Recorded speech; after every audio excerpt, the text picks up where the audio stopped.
మెదక్ జిల్లా రామాయంపేటలో BRS working president కేటీఆర్కు కార్యకర్తలు ఘనంగా స్వాగతం పలికారు. ఒక వివాహానికి హాజరై హైదరాబాద్ వెళ్తూ ఉండగా రామాయంపేటలో ఆగిన కేటీఆర్కు స్వాగతం పలికారు. ఈ సందర్భంగా తాజా మాజీ municipal chairman Palle Jitender Goud, PSCA chairman Badhichandram, IFFCO director Devender రెడ్డితో పాటు ప్రత్యేకంగా సమావేశమయ్యారు. పార్టీ కార్యక్రమాలపై చర్చించారు.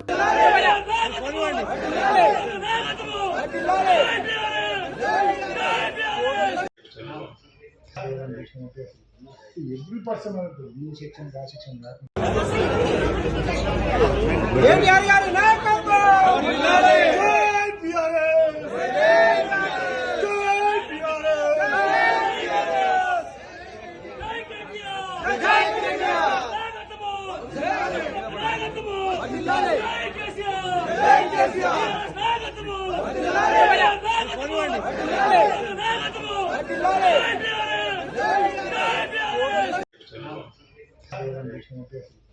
Every person has to be section, that section, that.